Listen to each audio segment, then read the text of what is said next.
Welcome to my YouTube channel physics blog. पिछले class में हम लोग मैथमेटिकल टूल्स में अलजेब्रा और ट्रिग्नोमेट्री के बेसिक कॉन्सेप्ट के बारे में जाना था। उसके बाद आज के क्लास में हम उससे आगे जानेंगे। ट्रिग्नोमेट्रिक आइडेंटिटीज और उसके क्या फॉर्मूले होते हैं उसके बारे में जानेंगे। यहाँ पे आपको फिजिक्स के क्लास में ट्रिग्नोमेट्री के बेसिक कॉन्सेप्ट को जानना जरूरी होता है, ट्रिग्नोमेट्रिक फॉर्मूले को जानना जरूरी होता है। और आप ट्रिग्नोमेट्रिक फॉर्मूले को जानते हैं तो आपको ट्रिग्नोमेट्रिक फॉर्मूले का यूज आपको फिजिक्स के अंदर देखने को मिलेंगे, फिजिक्स के अंदर आप कीजिएगा। तो पिछले क्लास में हम लोग ट्रिग्नोमेट्रिक के जो कॉन्सेप्ट हैं, ट्रिग्नोमेट्रिक के जो बेसिक रूल्स हैं उसके बारे में हम लोगों ने जाना। उसके बाद अलजेब्रा के बारे में हम लोगों ने पढ़ा था। आज हम उससे आगे ट्रिग्नोमेट्रिक आइडेंटिटीज के बारे में जानेंगे। आप लोग वीडियो में बने रहिए। ट्रिग्नोमेट्री के और आगे क्या फॉर्मूला होता है। पिछले क्लास का जो इंपॉर्टेंट टॉपिक था वो था ट्रिग्नोमेट्रिक वैल्यू। आप लोग इससे पहले 0 से 90 तक की वैल्यू जानते थे और पिछले क्लास में आप लोगों ने क्वाड्रेंट की मदद से आगे की वैल्यू निकालने के लिए जाना। अब आपको 120, 135 कुछ का भी वैल्यू आप निकाल सकते हैं। ये चीजें पिछले क्लास में आपने जाना। आज हम ट्रिग्नोमेट्रिक, ये आपको पता है मैथ के टॉपिक्स है, लेकिन इसके फॉर्मूला आपको पता रहने चाहिए जो कि आप फिजिक्स में यूज कीजिएगा। फिजिक्स को आपको समझना है तो ट्रिग्नोमेट्री के फॉर्मूले, ट्रिग्नोमेट्री के कुछ कॉन्सेप्ट आपको पता रहना चाहिए। आज जो फॉर्मूले यूज हो सकते हैं वो चीजें मैं आपको लिख देने की कोशिश करता हूं। मैं ट्रिग्नोमेट्री में सवाल फिजिक्स के लिए उतना इंपॉर्टेंट नहीं है, लेकिन फॉर्मूला जरूर इंपॉर्टेंट। तो ट्रिग्नोमेट्रिक आइडेंटिटीज, आज हम लोग ट्रिग्नोमेट्रिक आइडेंटिटीज का फॉर्मूला पढ़ेंगे। तो हम मैथमेटिकल टूल्स के अंतर्गत इस ट्रिग्नोमेट्रिक आइडेंटिटीज के फॉर्मूला को देखते हैं क्या क्या है। तो यहां पे पहला है sine square theta plus cos square theta is equal to 1। दूसरा आइडेंटिटीज है sine theta into cosec theta is equal to 1। Tan theta into cot theta is equal to 1। Cos theta into sec theta is equal to 1। आप इसको sine square equal to 1 minus cos square theta कर सकते हैं। Cos square is equal to 1 minus sine square theta कर सकते हैं। Sine theta को 1 bye cosec theta, cosec theta को 1 बाय साइन। आप इसको एडजस्ट कर सकते हैं। एक होता है sec square theta minus tan square theta is equal to 1। यहां से sec square theta equal to 1 plus tan square theta. Sec square theta minus 1 is equal to tan square theta. Cosec square theta minus cot square theta is equal to, मैं आपको remind करवा रहा हूं, ये tan theta equal to क्या होता है sine theta by cos theta. Cot theta is equal to होता है cos theta by sine theta. ये आपको मैंने रिमाइंड करवाया, ये आप 10th क्लास में इस फॉर्मूले को आपने जाना है। यहां तक आप ट्रिग्नोमेट्रिक आइडेंटिटीज में जानते हैं, लेकिन इससे आगे के कुछ फॉर्मूला का यूज आपको फिजिक्स में होंगे। मैथमेटिक्स तो ऑब्वियसली इस पे सवाल होंगे, इससे आगे बहुत सारे फॉर्मूले मैथमेटिक्स में आप पढ़िएगा, लेकिन जो फॉर्मूले आपको यूज हो सकते हैं मैं उसे आपको लिखा देता हूं, उसको समझा देता हूं और आप लोग इसको रिमाइंड करके रखिएगा, इसको याद करके रखिएगा। आपको वो चीजें फिजिक्स में काम आएंगी।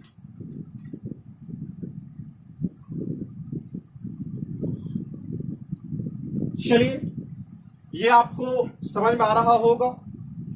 अब आगे देखते हैं, आगे जो ट्रिग्नोमेट्रिक आइडेंटिटीज के फॉर्मूले हैं उसे देखते हैं।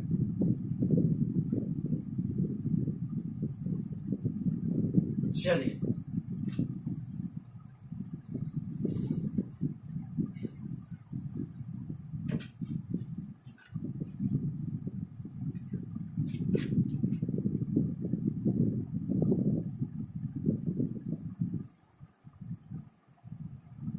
Sign A plus B.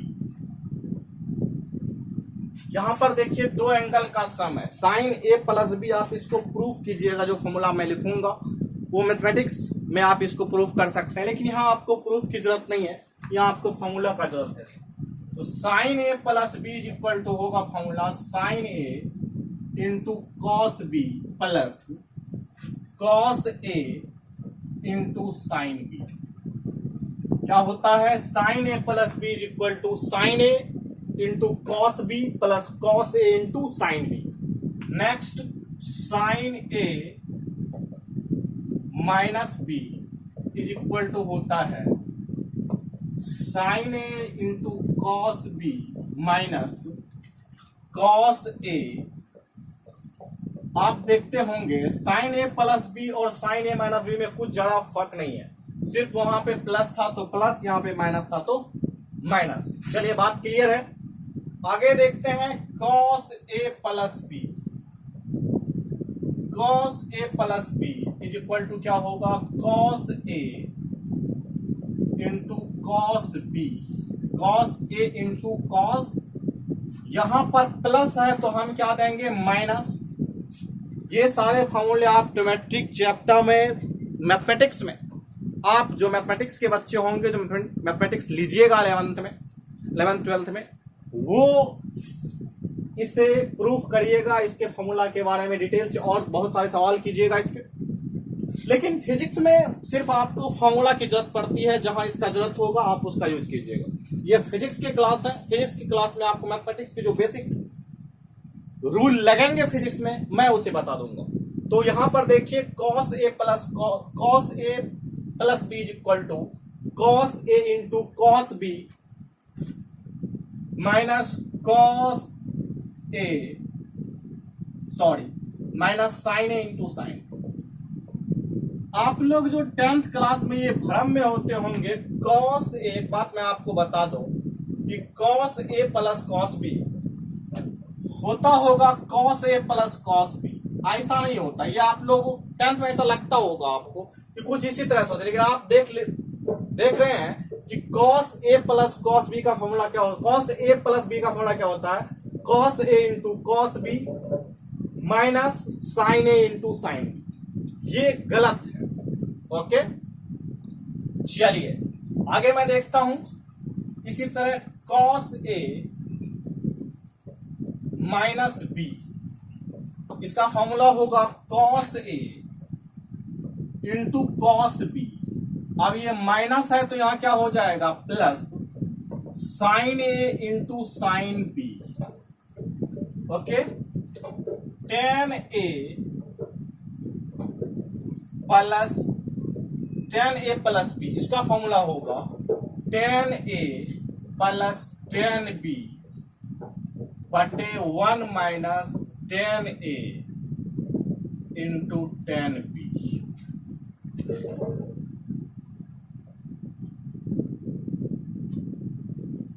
Cot A, tan A minus tan B बराबर होगा tan A plus tan B बराबर होगा tan A plus tan B, tan A plus B बराबर होगा tan A plus tan B by 1 minus tan A into tan B. Mistake हो जाता है बोलने में, टेन ए माइनस बी का फॉर्मूला होगा tan A minus tan B by 1 plus, यहां माइनस है तो यहां प्लस, यहां ऊपर में तो सेम होगा, tan A into tan B. Tan A plus B का formula tan A plus tan B minus by 1 minus tan A into tan B.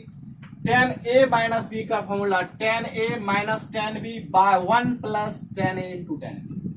बात क्लियर है। कॉट ए प्लस बी का फॉर्मूला होगा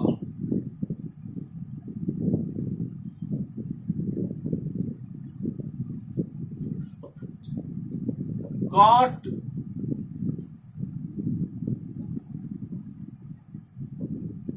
ए इंटू कॉट बी माइनस 1 बटे cot A plus cot B. ठीक है, cot A minus B का formula होगा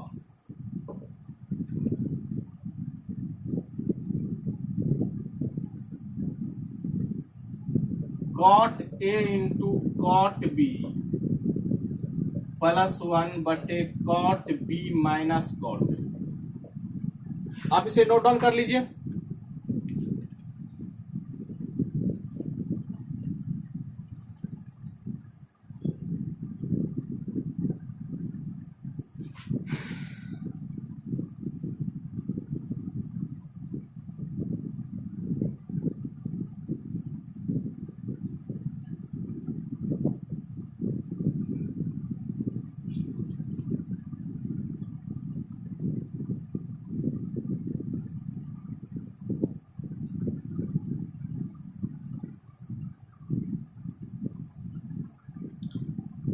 चलिए मैं एक बार फिर से मैं साइन ए प्लस बी होगा sign A into cos B. एक बार मैं चेक भी कर लेता हूं कि मिस्टेक हमसे ज्यादा होता है। आजकल मिस्टेक्स काफी ज्यादा होते हैं, हमसे बहुत ज्यादा मिस्टेक होता है। मैं एक बार उसके लिए भी एक बार मैं रिमाइंड कर लेता हूं, चेक कर लेता हूं। Sine A plus B, sine A into cos B plus cos A into sine B. बात क्लियर है। Sine A minus B, sine A into cos B minus cos A into sine B. Cos A plus B, cos A into cos B minus, यहां plus है तो minus, sine A into sine B. Cos A minus B, cos A into cos B plus sine A into sine B.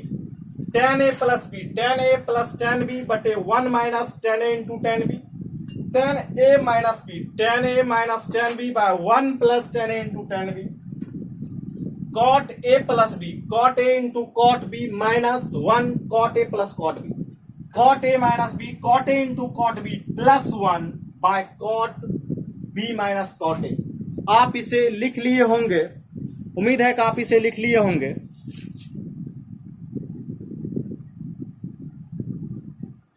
तो उसके बाद अब देखते हैं कुछ और एंगल इसकी सहायता से निकल जाएगा।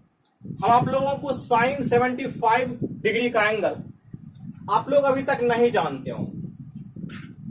सर साइन 75 का एंगल कैसे निकालें या फिर tan 75 कैसे निकालें, तो अब आप इस फॉर्मूला की मदद से उसे निकाल सकते हैं। देखिए हम साइन 75 निकालते हैं।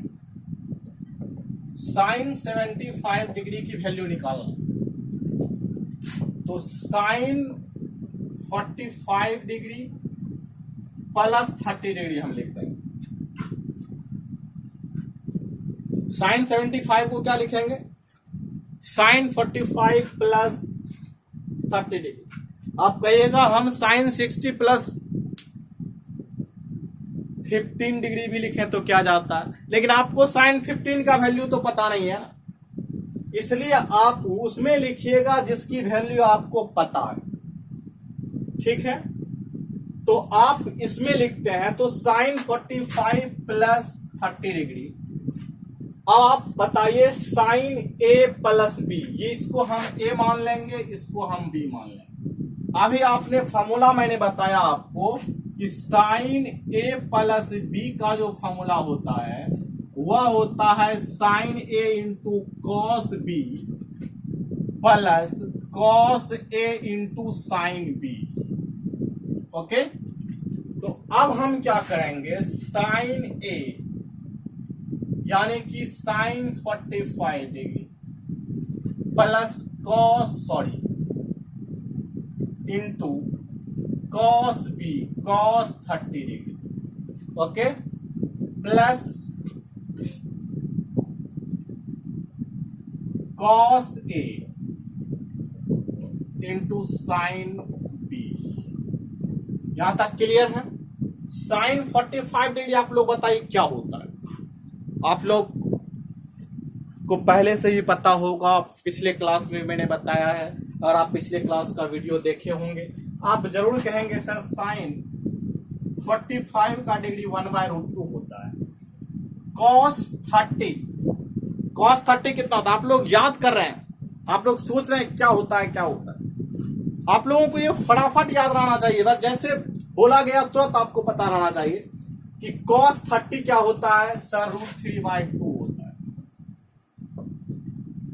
cos 45 1 by root 2, sin 30 1 by 2, sorry sin 30 1 by 2। आप क्या कीजिएगा, अब आप एलसीएम लीजिए तो इसका क्या हो जाएगा √3, सॉरी एलसीएम मल्टीप्लाई कीजिए इसको तो √3 by 2 √2, यह हो जाएगा 1 by 2 √2। अब हम एलसीएम लेंगे तो 2 √2 √3 + 1, ओके। ये जो वैल्यू आया यह sin 75 का वैल्यू, और यही वैल्यू cos 15 डिग्री का भी हो। मतलब जो sin 45 का वैल्यू है,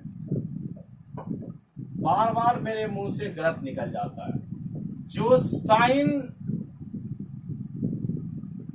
75 का वैल्यू है वही क्या होगा cos 15 डिग्री का वैल्यू होगा। बात क्लियर है? अब आपको sin 75 पता चल गया, वही होगा cos 15 डिग्री का वैल्यू। आप यहां से पता कर लीजिएगा। चलिए अब आगे इसी तरह से cos 75 आप निकाल सकते हैं। जो cos 75 होगा वही sin 15 का वैल्यू होगा। तो cos 75 भी निकाल के आपको दिखा देते हैं, मिटा दें इसे।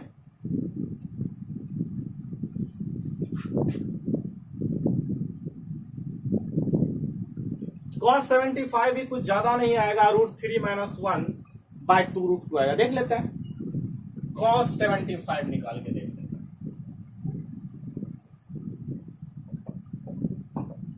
cos 75 को क्या लिख सकते हैं आप लोग बताइए तो, cos 45 degree + 30 degree. cos a + b formula मैंने बताया, cos a + b का फॉर्मूला होता है cos a × cos b - sin a × sin b। चलिए चलते हैं, फॉर्मूला पे रखते हैं इसको।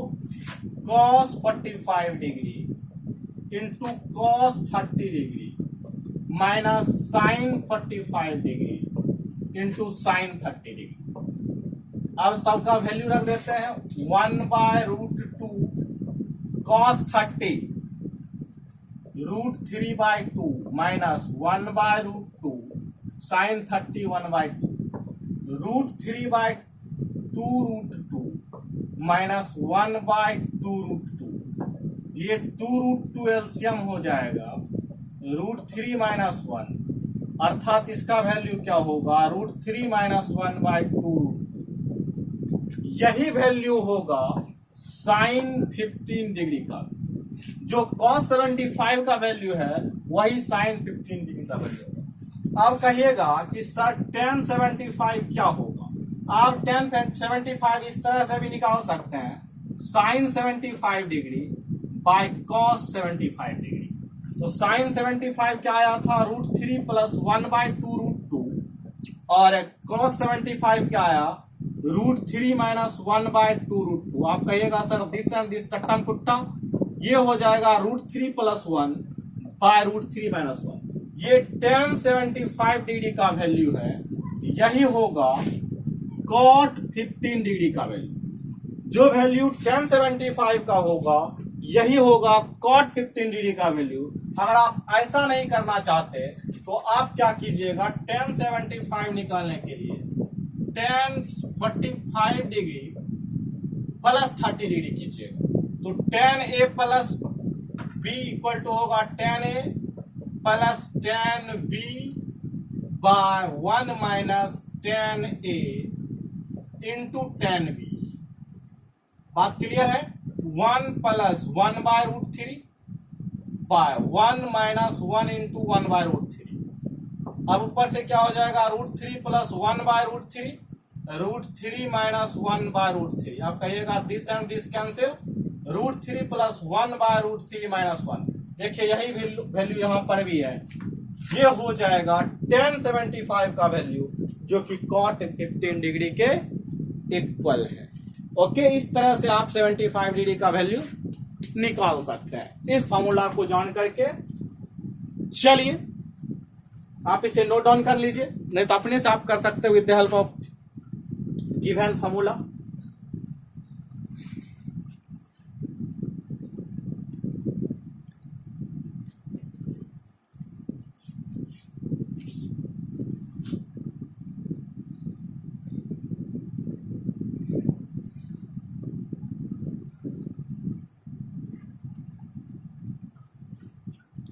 चलिए मिटा दें इसे।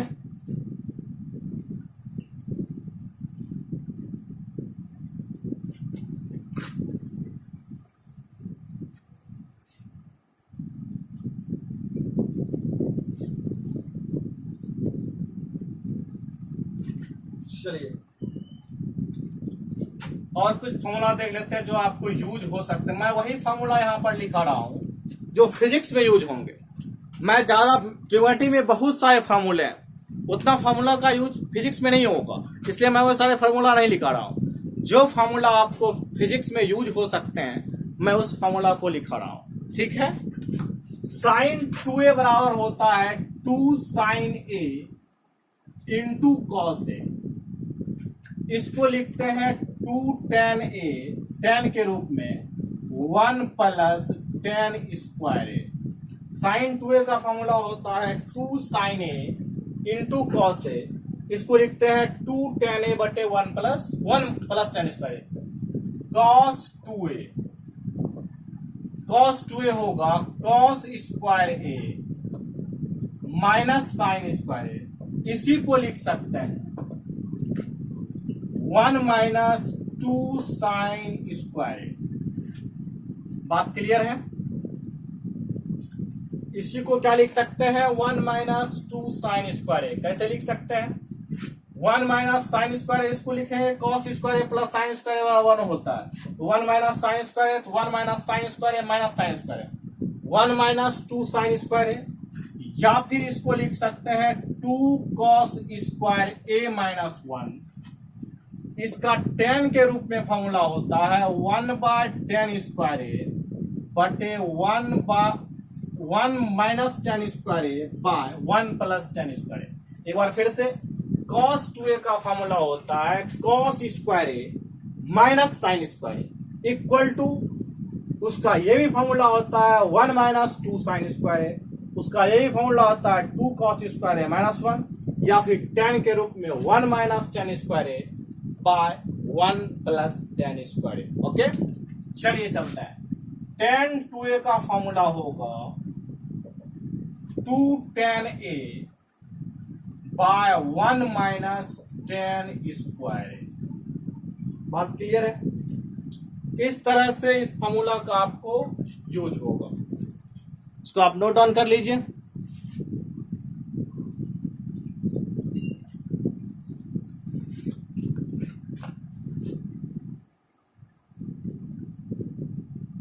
चलिए साइन 3a का फॉर्मूला होगा 3 sine a minus 4 sine cube A. cos 3a का फॉर्मूला होगा 4 cos cube A minus 3 cos A. tan 3a का फॉर्मूला होगा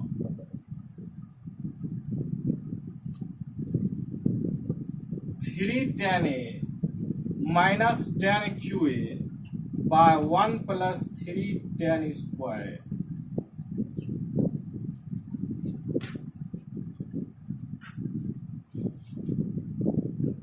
three tan a minus tan cube A, sorry 1 minus 3 tan square, mistake हो गया था।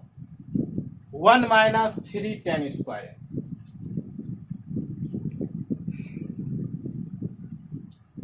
आप इसे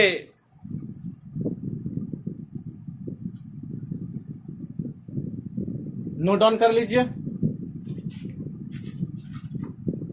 देखिए ये सारे फॉर्मूला का आपको यूज हो सकते हैं ज्योमेट्री फिजिक्स में हम यूज कर सकते हैं, इसलिए मैं इसे लिखा रहा हूं। बहुत सारे फॉर्मूले ज्योमेट्री में उतना का यूज आपको नहीं होगा। चलिए मिटा दें इसे।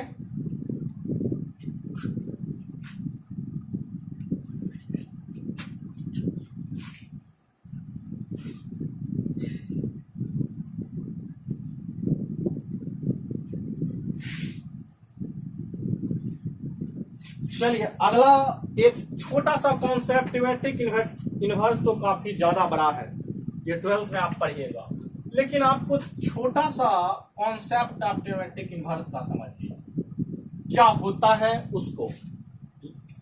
Sign theta equal to x है तो यहां से हम थीटा इक्वल टू लिखेंगे साइन इनवर्स एक्स, इसको पढ़ते हैं, यही है इनवर्स ज्योमेट्रिक फंक्शन। क्या है? इनवर्स, इस एंगल, जो एंगल था साइन के अंदर, वह होगा साइन इनवर्स एक्स। ओके, इस तरह से हम उसको लिखते हैं। जैसे मान लीजिए आपको sine theta is equal to 3/5 आएगा, कहीं सवाल में आएगा, फिजिक्स का सवाल जब सॉल्व कीजिएगा, वहां से आपको थीटा कहेगा निकालने के लिए, आप क्या लिखिएगा? Sine inverse 3/5। चलिए यहां पे देखिए, जैसे मान लीजिए tan थीटा इक्वल टू 1 हो गया, तो tan थीटा इक्वल टू 1 है, तो यहां से थीटा इक्वल टू क्या हो जाएगा? tan inverse 1। अब मैं आपको एक और चीज बता देता हूं, साइन इनवर्स साइन थीटा, मतलब किसी का इनवर्स अपने के साथ क्या होता है? थीटा होता है। ये आप सिंपल सा जान लीजिए, cos inverse cos theta theta होगा, tan इनवर्स tan थीटा क्या होगा?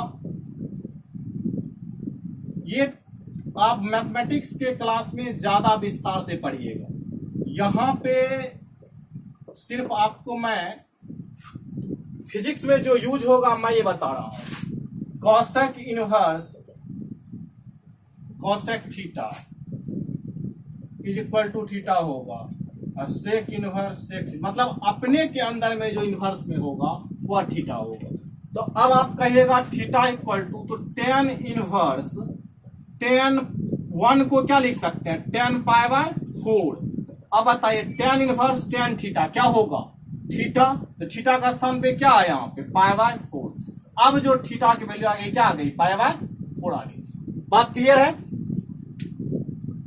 इस तरह से इस छोटे से कॉन्सेप्ट का ज्यादा आपको ट्रिमेटिक इनवर्स का यूज वहां पर नहीं होगा। जैसे आपको कहा देता साइन थीटा इक्वल टू 1/2 है, नीचे क्लास में क्या करते थे आप? Sine theta equal to sine π/6 करते थे, उसमें π/6 भी नहीं करते थे, साइन 30 करते थे। यहां से आप दोनों साइन साइन हटा देते थे, थीटा इक्वल टू π/6 आ जाता था। लेकिन अब आपको क्या करना है? यहां से theta equal to sine inverse 1/2 होगा, साइन इनवर्स 1/2 साइन π/6, वही क्या होता है? थीटा का वैल्यू π/6। बात क्लियर है? इस तरह से आपको, ये तो अभी आप 1/2 का वैल्यू जानते थे इसलिए लिख दिए, लेकिन जब आप नहीं जानिएगा, जैसे मान लीजिए आपका टर्म आ जाएगा tan theta is equal to, कहीं पा गया, सपोज कीजिए आप 5/7 आ गया, किसी फिजिक्स के सवाल को सॉल्व किया, इस तरह से आ गया, sorry, tan theta equal to, ठीक है, 5/7 आ गया, ये आ गया, तो थीटा इक्वल टू क्या हो जाएगा? tan inverse 5/7। इस तरह से आप इनवर्स में लिखते हैं। अगर tan इनवर्स, अब मान लीजिए कहीं पे लिखा हुआ है tan inverse 2/3 is equal to y, यहां से क्या हो जाएगा? tan y is equal to क्या हो जाएगा? 2/3। तो आपको ये छोटा सा कॉन्सेप्ट ट्रिमेट्रिक इनवर्स का जानना है। ट्रिमेट्रिक इनवर्स काफी बड़ा चैप्टर है जो आप 12th में पढ़िएगा, जिसका मैथ, लेकिन ये छोटा सा आपको सवाल सॉल्व करने में, फिजिक्स में आपको आंसर तक पहुंचने में कभी ऐसा टर्म आएगा कि इसको आप ऐसे लिखिएगा, ये मेरा समझाने का मकसद था ट्रिमेट्री में। तो ये बेसिक कॉन्सेप्ट आप इसे नोट डाउन कर लीजिए, समझ लीजिए। तो इतना ही आपको फिजिक्स में यूज होंगे ट्रिमेट्री का, और कहीं यूज होंगे मैं उस कॉन्सेप्ट को मैं बता दिया करूंगा उसी जगह पे, लेकिन फिलहाल इतना आपको कम से कम रखना होगा फिजिक्स को समझने के लिए। तो इसी के साथ ट्रिमेट्री का जो कॉन्सेप्ट था मैं उसे बता दिया फिजिक्स के पॉइंट ऑफ व्यू से। आगे कल के क्लास में हम लॉगरिथम का क्या क्या कॉन्सेप्ट फिजिक्स में यूज होते हैं, कल मैं लॉगरिथम का क्लास लूंगा। उसके बाद आपका डिफरेंशिएशन और इंटीग्रेशन, उसके बाद आपके फिजिक्स के फिर से टॉपिक आने लगेंगे। डिफरेंशिएशन और इंटीग्रेशन का फिजिक्स में काफी ज्यादा यूज होगा, इसलिए मैं थोड़ा सा उसे विस्तार से पढ़ाऊंगा। तो मिलते हैं नेक्स्ट वीडियो में आपसे लॉगरिथम के साथ। तब तक के लिए बेस्ट ऑफ लक, पढ़ते रहिए और जो भी कॉन्सेप्ट मैं बताता हूं उसको बार बार रिवाइज कीजिए, जिससे आप धीरे धीरे समझ पाइएगा उसे।